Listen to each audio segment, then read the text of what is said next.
This week on Forward. If the fever breaks, because democracy's on the line, I really do believe, then we can also start building a new kind of politics where we focus on fixing, not fighting, and restore people's faith in democracy, which has been so battered by the division and dysfunction of the Trump years and before. It shows contempt for solving problems, and it's indicative of the MAGA crew because they think bipartisanship's the problem when it's actually the solution. And that means, this is what pisses me off, they would rather have demagogue the issue than deal with it. They would rather fundraise off it and fearmonger than fix it. And that's a firing offense, man. You're not going to fix it, you get out of the way.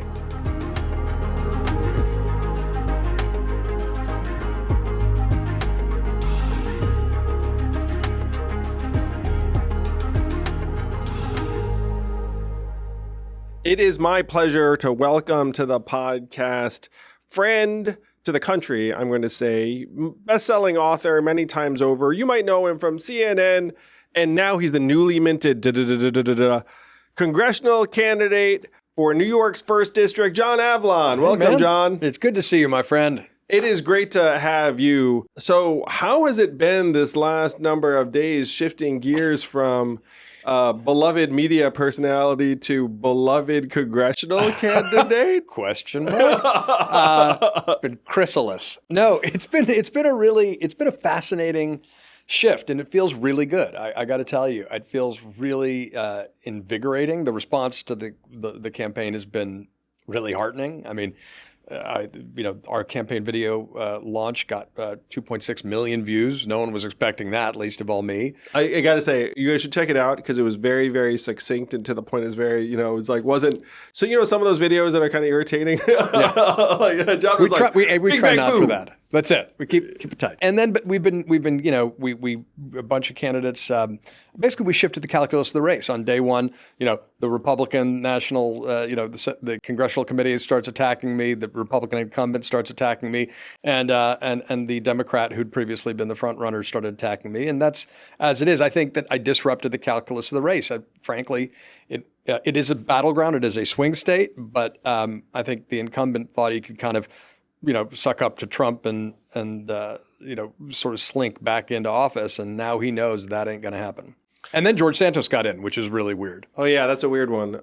We don't think he's actually going to. I think he probably won't ultimately make the ballot, but it was just a little bit more national attention for the East End. But look, the main thing is, you and I have known each other for a long time, and we've got a lot of overlapping views and beliefs. And I just really felt that this election in particular, I just was like, I think it's one of those times where where's everyone? Are you doing the most good you can? Yeah. And I really, as much as I love being a journalist and my colleagues at CNN, I felt that this was an opportunity to do more good than just offer opinions on TV. So I decided to, let's not just talk, let's do. And at least then we know we fought the good fight when it mattered most. Yeah, it's very man in the arena of you. I love that speech. I think that someone should write a book about that speech. Yes, John has a penchant for writing about presidents and their speeches. Washington's farewell, Lincoln. He's a student of history, and it sounds like history kind of propelled you into this race. A lot of folks imagine that being a TV anchor is pretty good. It's not bad. And then I'm thinking about various figures who have taken this arc, and it's very, very rare. Like most, it's usually the other way. It is usually the other way.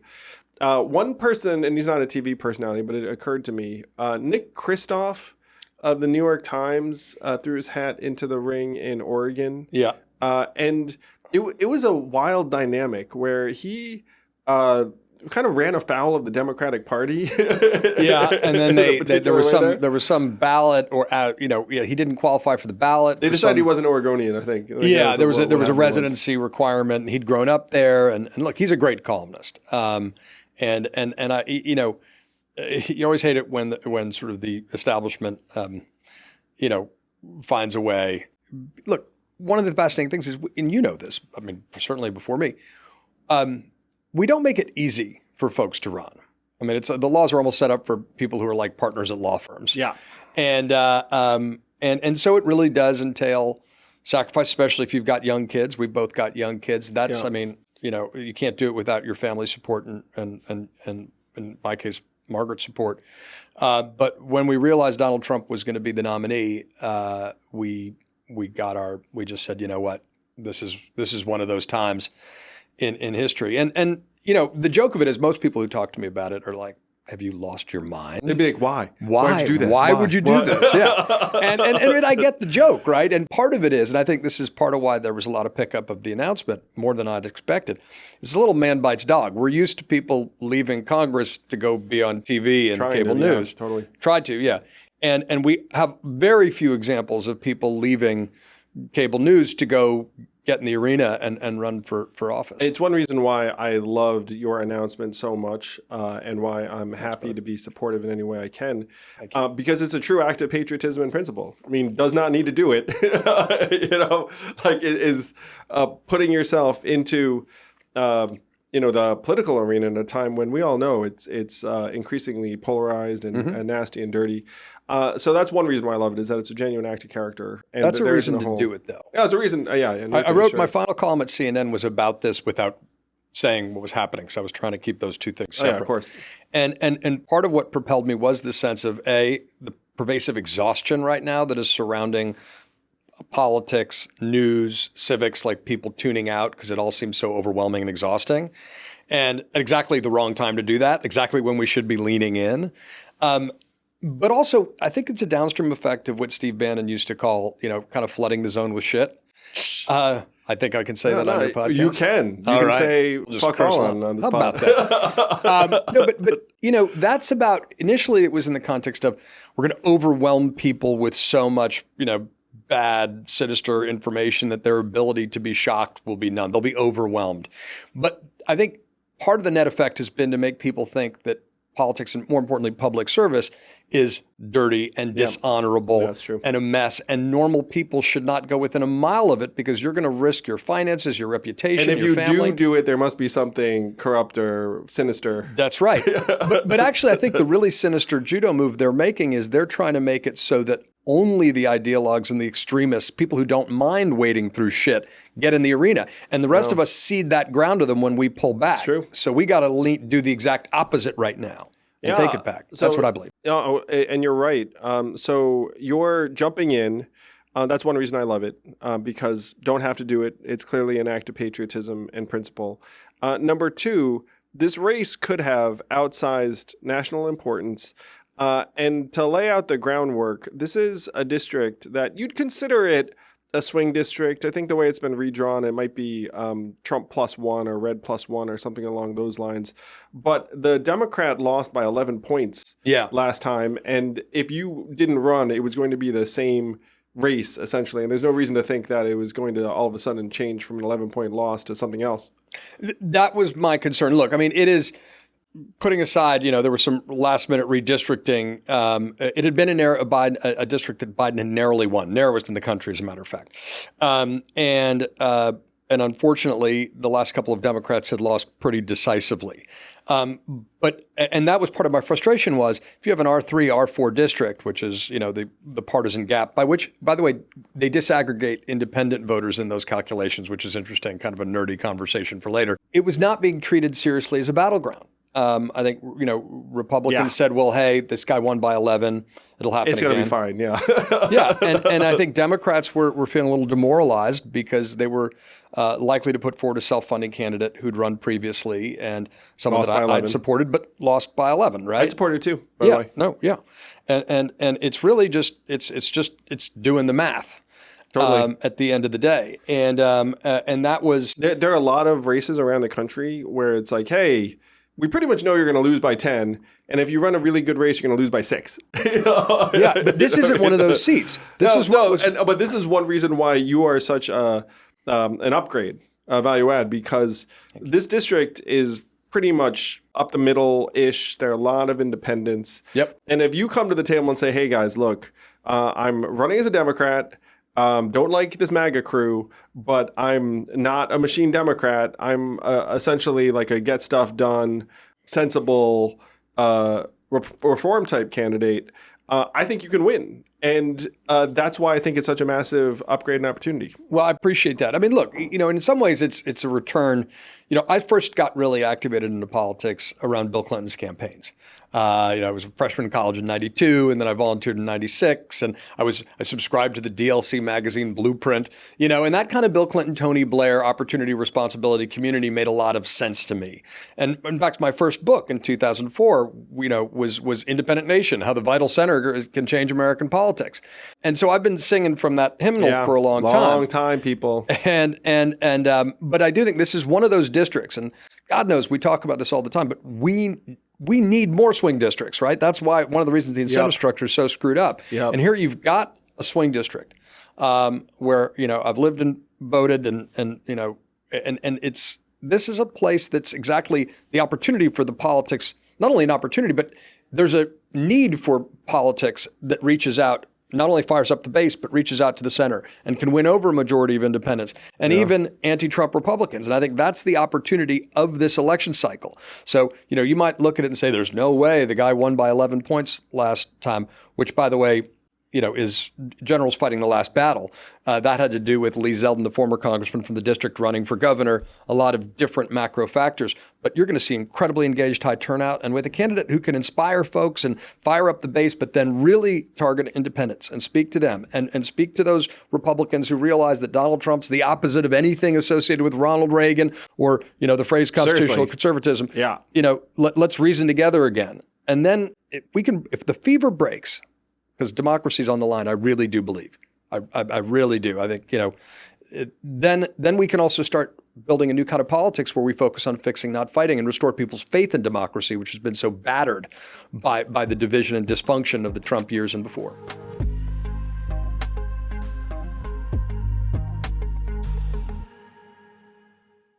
Hey YouTube, thanks for watching. Please do hit like and subscribe and hit that bell if you want to be notified every time a new episode drops. Probably on Mondays, but hit that bell, and thank you.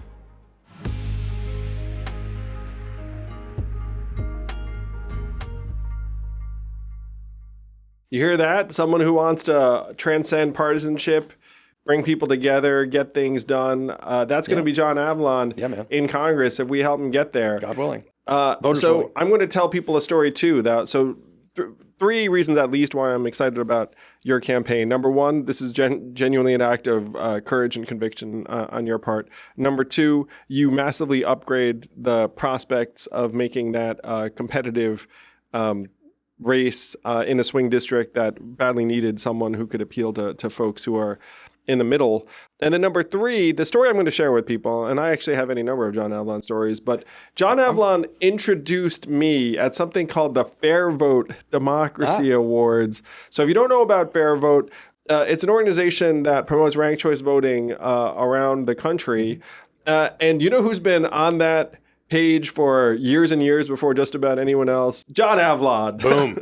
Yes. Well, look, I mean, this is where you get to, if you if you change the rules, you change the game. And the reason so many people are spineless cowards in Congress is because of all the incentive structures. Oh, the system will punish courage. Yeah, it punishes courage. It punishes problem solving. It punishes the very thing that most voters want. Yeah. And that's why when people look at, and believe me, when people look at Congress, and covering Congress doesn't exactly, give you hopes of increase your idealism. It usually, I used to say that cynicism passes for wisdom in Washington for a reason. And the reason is you talk to these members of Congress, and if they're in these safe districts, they know Congress can have an approval rating, 15% is what it is now. 15%. They'll have a 90% reelection rate, as you often point out, because they're going to have lifetime employment unless they lose a close partisan primary. Yeah, unless they get primaried. I just got to keep the base happy, and then I'm fine. So then 5 to 10% of the electorate, of their own party, in fact, so less than that, is calling the shots. They're looking over their shoulder. And very often, and here's what I think really should infuriate folks. Very often, they are afraid to do what they know is the right thing. And they'll say, I've got to vote this way because they're afraid of a primary, but I hope someone else votes in the national interest. Why are you here? Go home. They're here to keep their jobs, man. I talked to a guy named... What a total inversion of ethics. It's really perverse and dark. And this year, by the way, it's even darker because, you saw it with his border bill where Democrats approved a fairly tough approach to the border, and the Republican, and then Trump was like, can't pass that because it gets taken off the table as an issue for me, and then Republicans just fell in line. I think this is something that really gives up the ghost, and I think should help people understand how cynical and divisive and dysfunctional Trumpism is, and how it erodes people's courage and their conscience and their common sense. And it directly applies to my race, because the freshman Republican in the seat, Nick LaLota. By the way, maybe one of the most vulnerable House members in the country. But continue. 100%. Yeah. He was the first of the 18 Republicans who served in a district Biden won to endorse Donald Trump, and he did it like, both hands, so Trump flunky, right? Does whatever he says. And the best example is exactly about that bipartisan border security bill. Exactly as you said. Democrats, look, we want comprehensive immigration reform. That's how you solve this problem. Biden administration puts forward a balanced plan. Ukraine aid, which, by the way, is urgently needed, and everyone's just running around like little Neville Chamberlains, opposing that. Taiwan and Israel aid. And Republicans said, okay, only we're going to do that aid if we tie it to border security. And Democrats like Chuck Schumer and others, Christian Sinema, Chris Murphy, were like, okay, we don't want that, but we'll work with you guys. And so they came up working with Oklahoma Senator James Lankford, what the Wall Street Journal said is the most toughest border security bill anyone's ever going to get, including under Trump. The Border Security Patrol said they supported the bill. Trump then, as you said, kills it. Now, Nick LaLota, this thing, by the way, would pass the House if Mike Johnson put it up for a vote. That makes it worse. So they're just denying it a vote because they know it will pass. It would pass for sure. How sick is that? But then LaLota takes the extra step that I think reveals his character or just I think the fundamental WTF of it all. The guy decides to tweet, my 9-year-old could have done a better job negotiating bedtime than James Lankford did on this bill. This is something that Wall Street Journal said was the toughest border security bill that would ever pass, even if Trump were president. They just pretend it wasn't substantively acceptable, even though that's not it at all. It's just utter BS. It shows contempt for solving problems, and it's indicative of the MAGA crew because they think bipartisanship's the problem when it's actually the solution. And that means, this is what pisses me off, they would rather have demagogue the issue than deal with it. They would rather fundraise off it and fearmonger than fix it.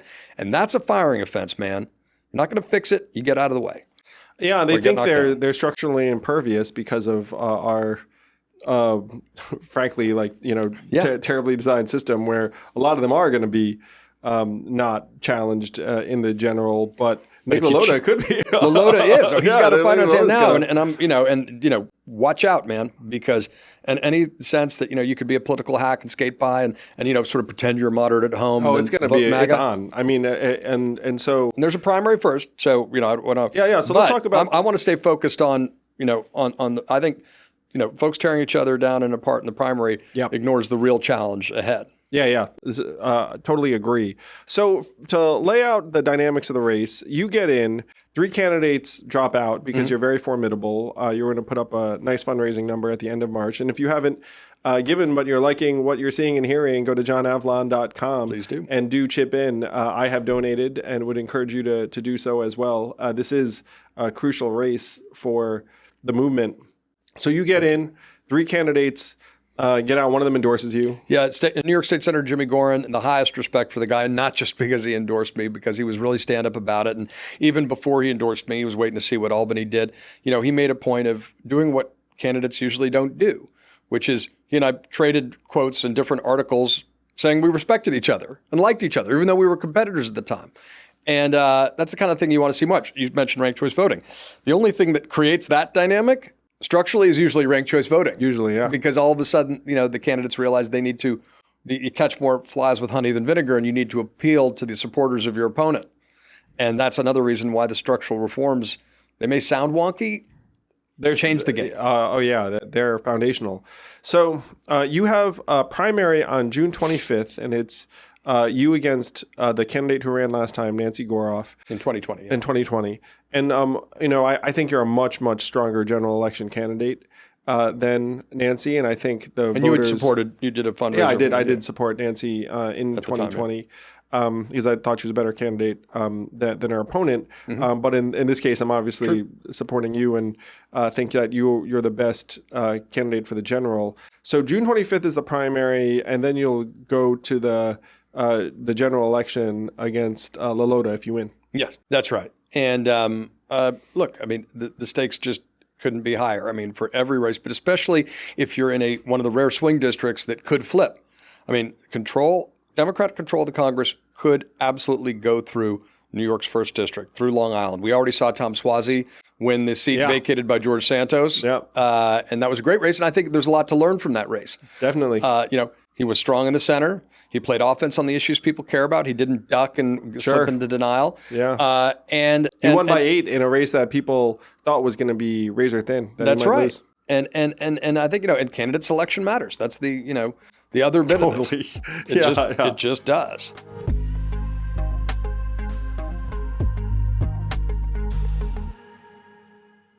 Hey all, if you know me, you know I'm not that handy in the kitchen, and I have become a huge believer and booster of Factor. Factor's delicious, ready-to-eat meals make eating a joy. It's so fast. You just pop that thing 2 minutes later, and you are eating a restaurant-quality, healthy meal, making you feel excellent about yourself. My favorite is the turkey chili with zucchini, and there is so much more to choose from. You never get tired of it. It fits any budget. It's fast, healthy. It is going to be the new Factor in your life. Yes, I'm a fan. Head to factormeals.com/yang50 and use code yang50 to get 50% off your first box and 2 free wellness shots per box while subscription is active.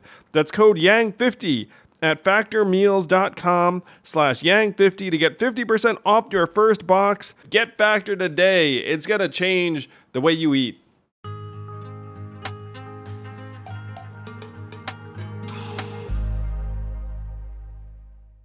If you, and I believe you are going to win this race, and you're going to show up and be sworn in as a member of Congress in 2025. So after you settle into your congressional offices, what are going to be your top priorities? I appreciate that. Everything's got to be earned, of course, right? And this is going to be a grassroots campaign knocking on doors, and nothing is assumed and everything needs to be earned. Yes, agree. And I'll putting be there. That aside, yeah. So look, I mean, when I knock on doors, what I'm hearing from folks is, first of all, like, we got to stop Donald Trump. We got to defend our democracy. But the issue everybody's talking about is affordability. It's a huge problem across the country. I think it's driving a lot of the frustration and dissatisfaction people feel, but particularly out in Suffolk County when I talk to folks. So I believe it. So, I think top line on concrete things Democrats can do to address that, especially in Suffolk County. Donald Trump and the Republicans, raised our taxes by taking away the state and local tax deduction. Oh, yeah.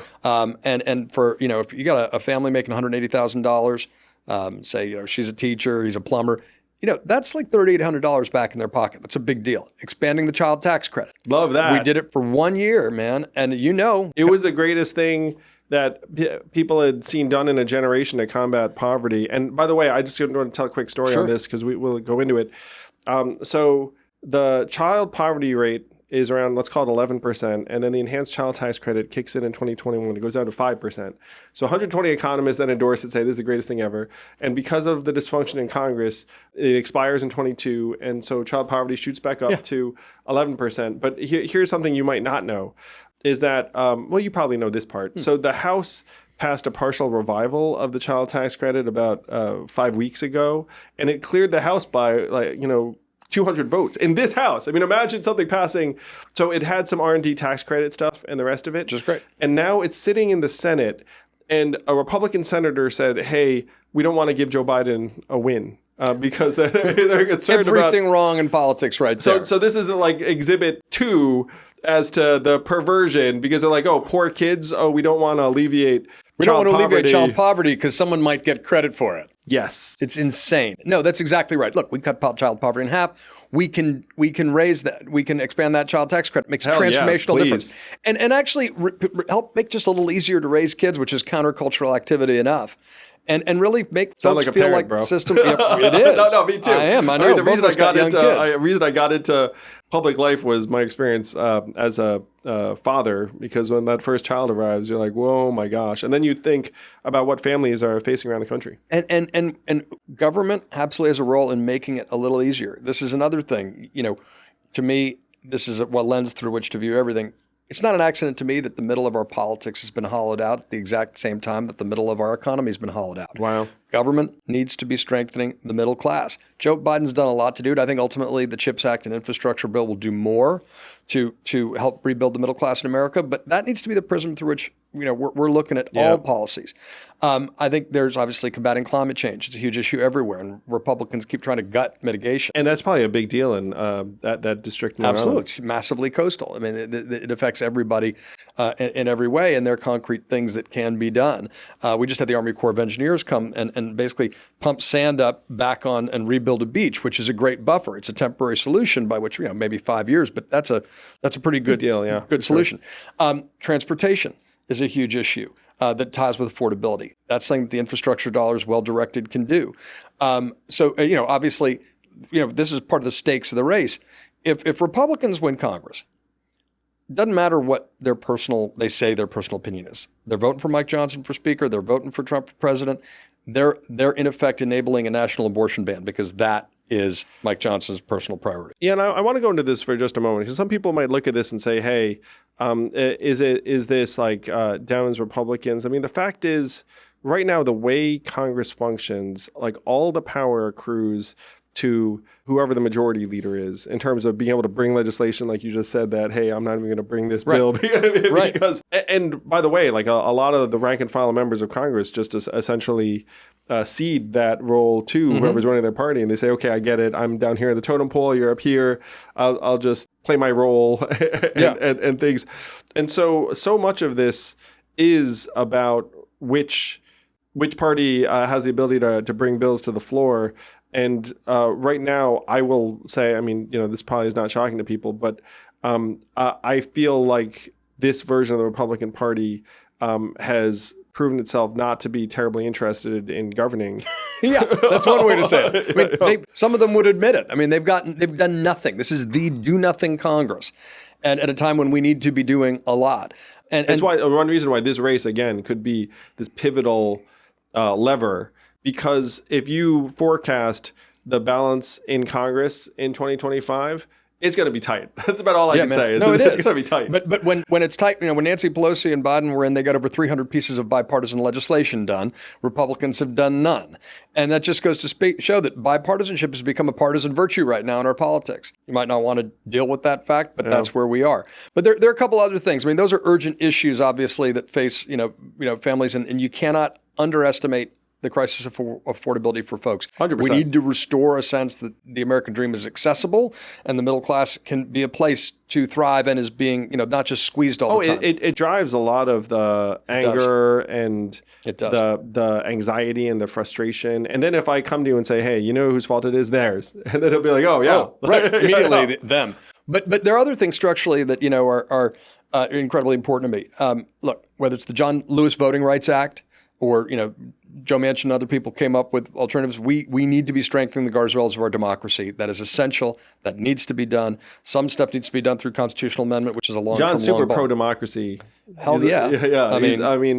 Anyone who's pro-ranked choice voting is pro the modernization and functioning of our democracy. Look, it's up to us. That's part of the nature of democracy, and it has been intentionally twisted and distorted by special interests who want unrepresentative outcomes. And I wrote a whole column about. I mean, Mike Johnson and an increasing number of Republicans don't even believe in majoritarian democracy. I mean, don't take for granted that Donald Trump. It's now taken for granted that Republicans and Donald Trump in particular aren't trying to win the popular vote. Sure. That, by the way, that's not remotely normal. That's a total departure from the American tradition. That should scare the hell out of everybody because that's a subversion of the idea of an ideal of democracy itself. But so I think some version of John Lewis Voting Rights Act or Manchin came up with a different alternative, but I think that's incredibly important. I think there are serious things on algorithm reforms in terms of protecting kids that you can get bipartisan support, more transparency. Yeah. Again, strengthen the guardrails. We get some rules of the road. Civics education is incredibly important to me. That's something else I think that would be something that he would love. Yeah, man. Honestly, we got to invest in that again. I gave a speech at a naturalization ceremony in Mount Vernon, and I said at the time, I think every graduating high school senior should take the same naturalization exam as a new citizen. Probably.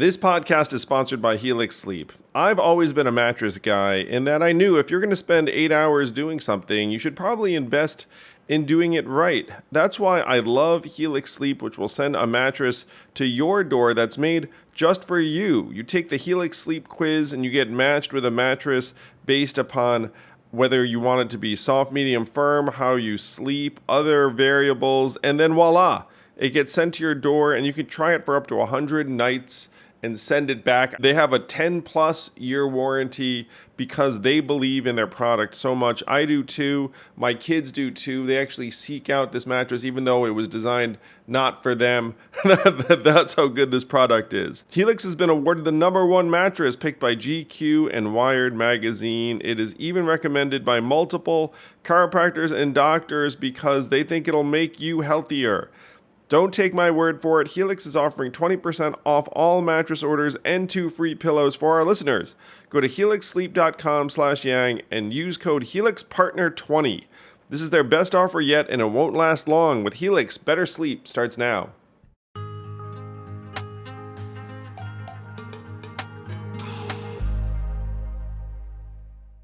Hey, I'm going to throw something into the mix for you just for fun. Sure.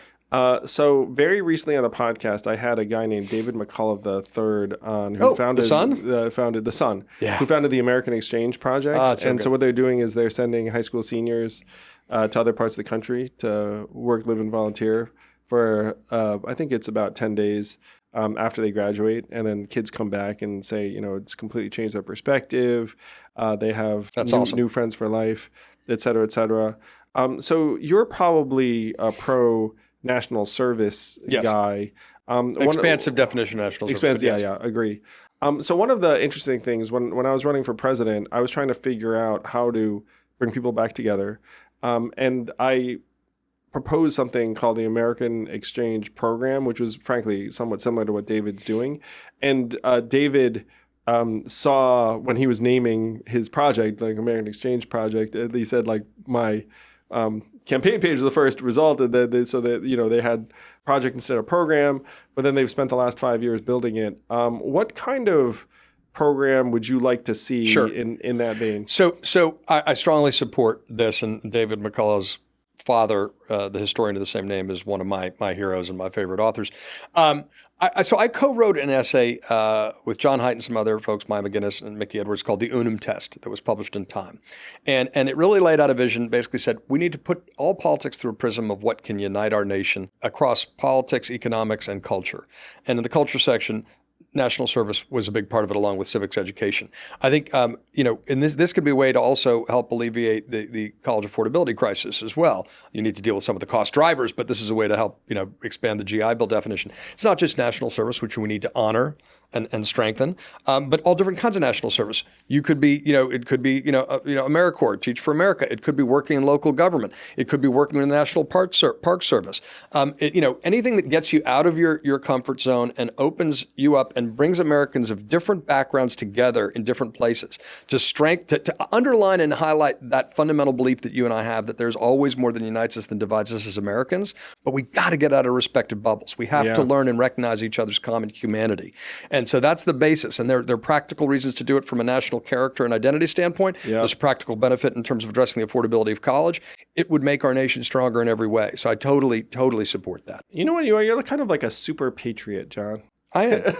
No, but it's sincerely. My grandparents were immigrants. I don't remember when your family came here, but 60s. 60s. Okay, so being that close to the immigrant experience in many cases makes you super patriotic. Yeah, kind of. My grandfather came through Ellis Island, served in World War II, was the best man I knew, and raised 5 kids in Youngstown, Ohio, and and he loved. He idolized Abraham Lincoln and Harry Truman, and that sense of a civic religion about this is a great country. It doesn't mean we're perfect, but that we depend on these unifying stories and the good that immigrants can do. That's why we need more legal immigration. Immigrants make us better. We need to deal with illegal immigration, undocumented immigration, and ideally have that kind of balanced plan, which would be good for the economy too. Yeah. But I'm that guy, and that's okay. He is that guy, guys. All right, so I'm going to end with this: is that you see people on TV, and then you think, hey, are they actually that way? in real life when the cameras are off. And I got to say, like, John Avlon's the same fucking guy. Same fucking guy. No, it's true. It's like he's super earnest and sincere on camera. And then you talk to him right afterwards, and he's still the same guy, Maybe super even more earnest so. and sincere. I don't know. Yeah, maybe even more so. So you think it's like, oh, that stuff, must only be. No, it's true. This guy, like, I'll tell you another John Avlon story. Check it out. So we're walking around Manhattan after lunch, and then he says, hey, this is like a national landmark, and we're walking by, and it was like one of the president's homes, which I never noticed, by the way. You remember Where were we? Where were we? It was, I want to say it was in a rough location, and I'll tell you what. Was it TR's birthplace on 20th Street? Yes, it was Chelsea. It was like 20th Street. Yeah, man. Teddy Roosevelt's birthplace. Yeah, and so meanwhile, check it out. I'm Teddy Roosevelt's great granddaughter's godfather. And I had no idea that this thing even existed. So That's cool, man. While you're walking around with John, he's like, hey, it's TR shot at home. And I was like, what? And then he just guys you in like, he's like Mr. Americana at his fingertips. It's wild. And by the way, obviously I love TR for a lot of reasons. Lived on Long Island as well as New York City, but also he did. It's true. Journalist. I didn't even know into that. the arena. Yeah. When he left the presidency, he became a contributor. He wrote columns for the Outlook magazine. He wrote columns. Sure he did. So like, that's a great tradition that we can look for TR too as well. There's a bit of TR in this one. A bit of whoever your favorite American leader is.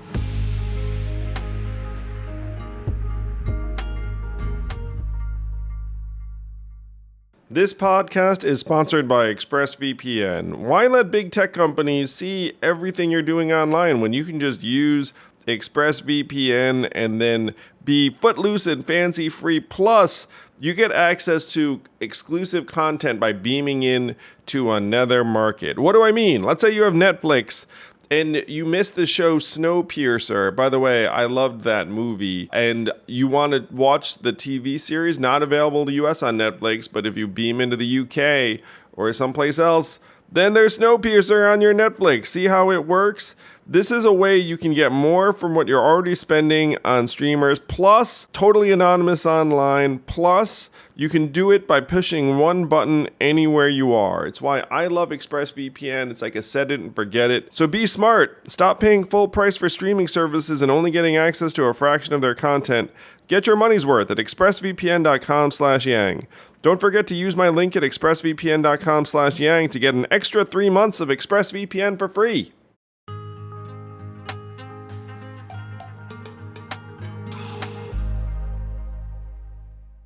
So I want to paint a picture for everyone. I have a vision, and I believe it's going to come true.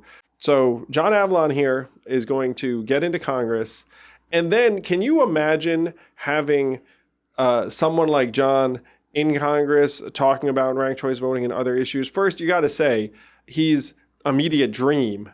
You know what I mean? I mean, like, everyone that has worked with him at CNN, including me, likes and respects him.